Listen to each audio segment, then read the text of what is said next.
Hello, this is Nick Kennedy, your gray man, on a very chilly Thursday evening. This week's been pretty weird. It was actually the other night. I was kind of chilly, and I asked my Google Assistant, what's the temperature outside, and it said with wind chill. Um, Wind chills, it really matters because there's always wind, right? So it said three, like three what? But no, it was only 3 degrees. Um, for a minute there, I thought maybe I was back in Boston. I had to check around, and no, I was still in Georgia. But yeah, no, we've had a cold spell here. But I think in a few days it's going to be back in the 60s, which will be nice. I think it's always good to actually get the benefit of coming to Georgia. Anyway, today's an interesting review. I admittedly was a little late on this one. Um, I heard all these great things about a show called The Bear on Hulu. And there was a time a few months ago I actually thought I'd give it a shot, and I put it on, and it lasted maybe, I don't know, 5 minutes. Sometimes you just got to be in the right state of mind to give things a shot. And I saw it was a cooking show. And the thing about cooking is, I love to eat good food, but I don't really belong in the kitchen. One of my ex-wives banned me from the kitchen, actually. So I thought it was just going to be like maybe a Julia Childs like series. So I kind of turned it off and went to something else. But after all the rewards it got the other night, and more buzz, I figured, okay, it's time to bite the bullet and sit through one of these, maybe more if I can stand it, and see what happens. And I got to tell you, this is a really great show. I'm so glad that I was proven wrong. This show hits in a lot of different areas.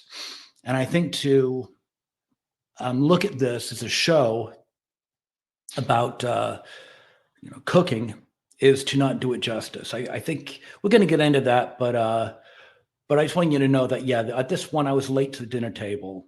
But the show, for those of you who don't know, stars Jeremy Allen White, who I really didn't know, but I guess he was pretty popular from a show called Shameless that was out. He plays Carmi, uh, a very interesting character, because I guess I'm not going to give away too much.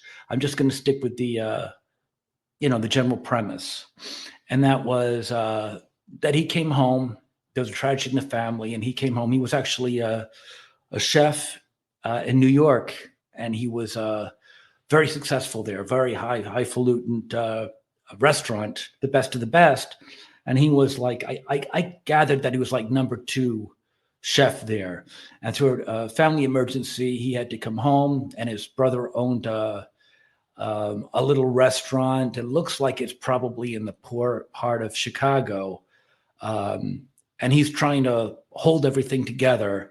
So he's got, maybe a $1 million taste and a 10-cent pocketbook for keeping this place going. And of course, it's chaotic. He's dealt with, dealing with really highfalutin, classy chefs, and he's got to dealing with a crew that has been doing this at the restaurant for many years. They're used to doing a thing a certain way, and they're not the most professional.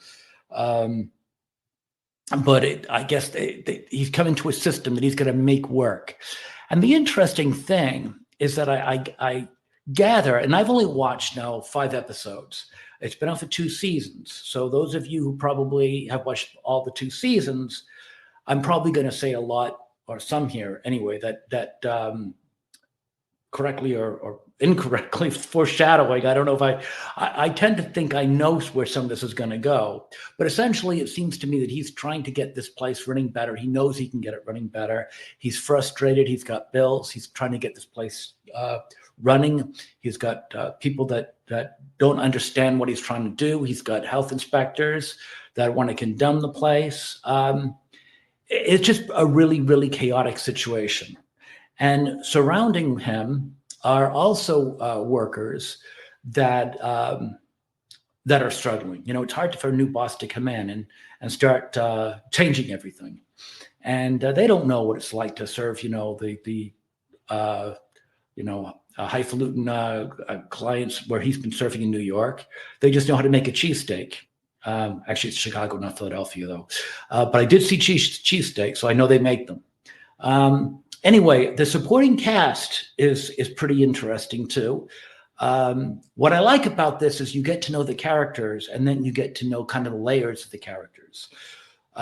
They don't reveal it right away. The first episode, you kind of get a feeling of maybe who Camry is, I guess, or Carmi. I guess his name's Carmen. They call him Carmi.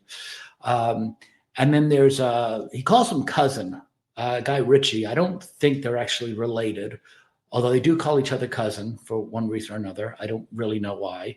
And it starts with a new person on the job. I think I'm not completely clear on why she's there. I began to think at the beginning of the episode she was maybe bringing in for some experience at a class, but she stays on the show. So maybe I'm wrong there. But she's a very, very big part of a very big part, actually. I find her character very enjoyable.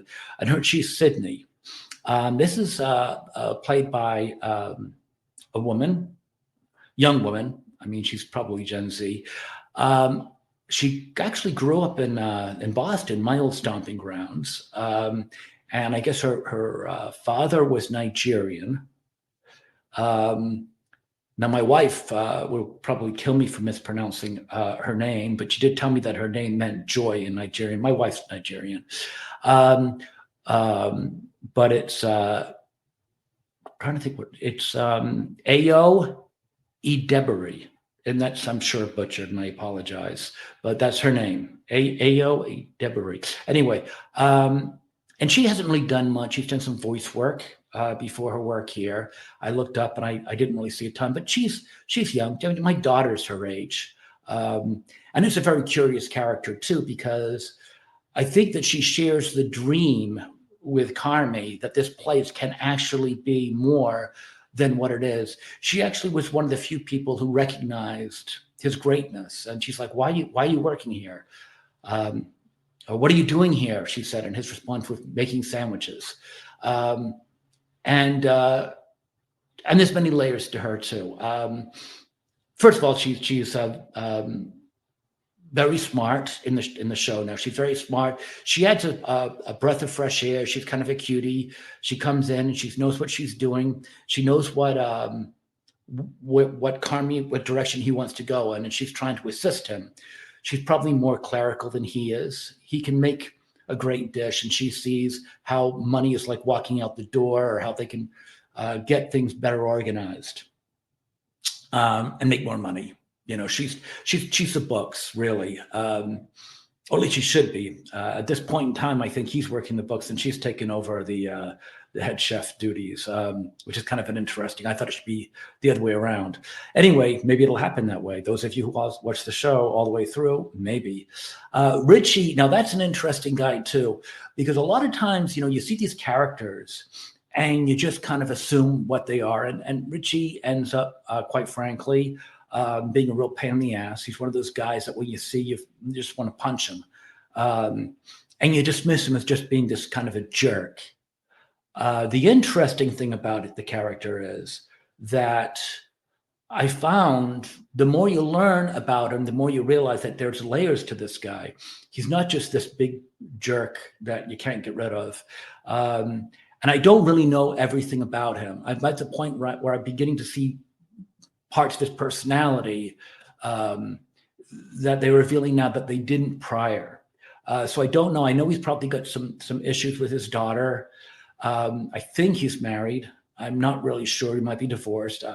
I'll probably find that out in the next few episodes. Again, I'm only at episode 5. And there's other people in the show. I don't really know their names. I think that they're probably going to play bigger parts as the show goes on. In the first few episodes, it does seem like every episode they try to reveal more of a character, and I would imagine it might go somewhat in that direction continuously anyway. There's also an Uncle Jimmy, who I was very surprised. I hadn't seen him in a long time, and I knew him, but geez, he looks so old. I guess we're all getting old. But it was Oliver Platt. Now, if you don't know who Oliver Platt is, you need to see more movies. He is a very good B actor who's been in a ton of things, going way back in the 80s and 90s. I mean, The Three Musketeers. I had that in one of my theaters at the Cape. I think that came out probably around, I would say 93. Also The Temp, I think that was somewhere in the 80s, maybe 87 or 88. Lara Flynn Boyle was in that. He was in a ton of things. I mean, too numerous to name. I hadn't seen him in a while, although I looked. He has been busy, but yeah, no, and he plays Uncle Jimmy again. They call each other family here. Uncle Jimmy, I'm not sure if he's really an uncle. And it's curious to me, because there are other cultures, for example, Nigerian culture. It's a sign of respect. If you're in a restaurant and there's a Nigerian waitress or what have you, or whoever's serving you, and you call her auntie, even though you just met her, it's a sign of respect. That much I know. I'm Irish, but my wife taught me that much. And I don't see that in American culture that much.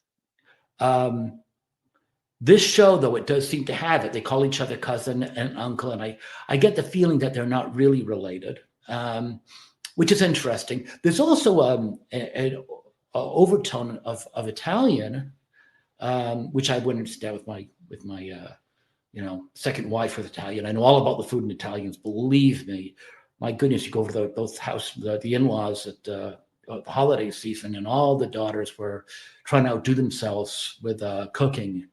Unbelievable layout. But so yes, but so that would kind of explain the family things. Italians were big on family too, but I'm getting the impression that they're not really Italians. I think Uncle Jimmy we've mentioned as being Greek, and as far as Richie, I'm not really sure what he is, but someone said to him, "You're not even Italian." So I don't know where they're going with that, but it is an interesting thing that there's this family feeling there. And like I said, in some cultures that brings people together closer, even though you're not technically relatives, which I found kind of an interesting part of this. There's like I said, there's other people. I don't really know much about them. I'm sure they'll come into play. There's a woman who is Spanish, pretends not to speak English when she hears something she doesn't like, which I've done that actually. So, guilty. I don't do it often though, but I have done that. And then there's a couple of other guys that I don't really know much about. I'm hoping to find out more about them as the show goes on. What's interesting about this, though, is it's not really a show about cooking. I look at it as more of life. I mean, they all get there, and they all smiling and making jokes and, complaining, going out smoking cigarettes and having a laugh and, calling each other's names and laughing. And a couple of times there's even been kind of a playful fight, one not very playful. But what struck me is these people have real issues. They don't bring them to work. And it just kind of reminded me, I mean, I think all of us, we have with times in our lives where things just, don't seem to be going our way. And we just so much want to punt, and you're like, how can I even get through this day? And then you're thinking to yourself, how can I not get through this day? Anyway, what you do is, you just have to put on a smile and go out there and pretend that this is the greatest day of your life and laugh and joke. And inside, you might feel like crying or dying. And I think that's what this show does. And that's why I find so interesting is show by show, they're showing us each and every one of these people and their own problems. I think I mentioned already that Carmi's had a family tragedy that he's trying to deal with this. He's also got a sister who I get the impression that her and Carmi are the only ones of the family that are really left. And I could be wrong, but from the episodes I've seen.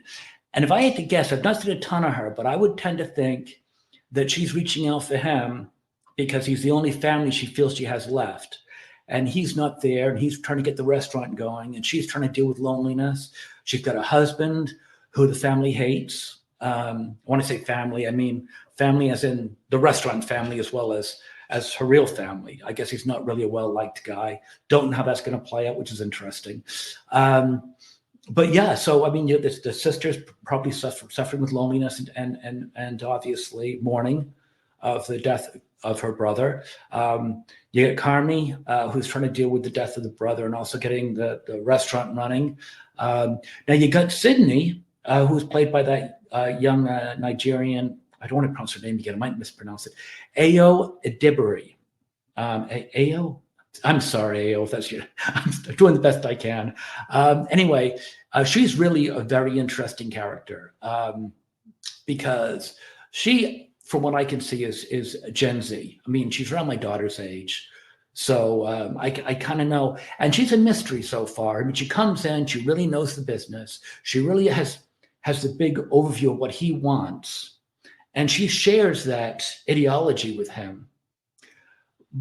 But then you see one night, you see her at home, and she's got like a little girl's bed, and she's got movie posters that you see on a child's bed. It's really weird, actually, because she's probably in her late 20s. I think her character might be mid to late 20s. I don't really know. They haven't heard an age yet. But when she goes in there, she's all business, and she's actually trying to teach him some things, and he is certainly teaching everyone there some things. But at night, she just goes into, and she lives with her parents, which would make you kind of dismiss her as being a lightweight. You know, she's in her late 20s, and she's still living with her parents. I mean, I wasn't with my parents. Geez, I was long gone. I think, I'm not sure I was there at all my 20s. But anyway, the point is, then you get it to some idea, some clue that maybe she had some bad luck. I think that there was a catering business. It's not been really clear, but you get the idea that maybe she actually took a chance and had to take a step back. And I think we've all done that. I mean, I know there was a time after my first divorce, and I had to, for a time, go back and stay in my parents' attic for a couple of months. So, you do have to do what you have to do to survive. So I'm thinking that might be what she's gone. Maybe they kept her room that way for sentimental reasons. But what I really like about this is getting back to the challenges of surviving the day. When I was this is one of those tangents I'm known for. When I was growing up back in the 70s, I used to love watching the fights. Ali and Frazier and Norton, for those guys who are old enough like me to remember those days. And they always seemed to go 15 rounds, unless Foreman was involved. Foreman, I don't think Foreman in his younger days, they went much. I remember any. I know in his later days they went a distance when they were 12 rounds. But I'd have to think real long and hard. I think he might have actually been taken the distance by Jimmy Young, but I'm going off on a tangent again. But my point was, what really was fascinating to me watching these fights was the first few rounds, obviously, with this feeling out process. But then the later rounds, which they don't have 15 anymore, they stopped. They stop after 12 now due to the death of Dooku Kim, I guess is what they did. They decided, because I think he died in later rounds, that they would cut off 3 rounds so it'd be less dangerous. I don't know if it makes a difference. But the point I'm trying to get to is when you watch these guys come out and, the 13th, the 14th, the 15th round, when they can barely stand and they've given it all they got. And not only that, but they've been beaten on these monstrously huge, strong guys for 15 rounds, and what they have to go out there, that separates the boys from the men. And in this show, I kind of see that kind of wariness where people just stop and have to take a breath, because it's one of those days where just you swear that no one's ever suffered like this before. Everything's going wrong, and somehow you just got to pull it all together. You got to finish the round. And that's, maybe I'm reading too much into it, but that's kind of what I saw from this. And I thought that was pretty symbolic. It's just a way of, how are we going to get through the day, let alone how are we going to get through the week, maybe next month. It could be a task, and I think that's the point. Is these people are each going through the language. I think they're all going through their shit, but come the morning, they've all got to put a smile in and go in and make things happen, and hope that life doesn't throw them another curveball. So trying to think what else I want to mention about this. I know it's done by I want to say God, his name's Chris Storer or something, is the writer and he's director. I think the only thing that I saw of his and that was of note is I guess he's did a show called Raimi, which has been on for a few years and it got pretty good reviews. I've not seen it myself. But no, I've got to tell you, for somebody, I expected to see the creator and director, and actually he writes it too.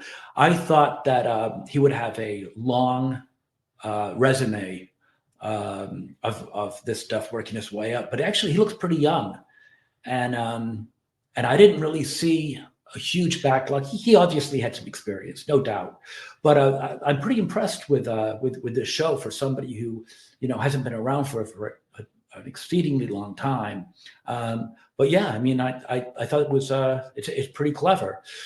So that's pretty much it. I mean, as far as I'm concerned, they call it a comedy, by the way. I don't know if it's a comedy. There's certainly funny parts, but thank God there's no laugh track. Keep the laugh track away from me if we can. But there's a lot of drama. I'm not so sure I would call it a comedy. I would call it a drama, and there are some things that are humorous in it.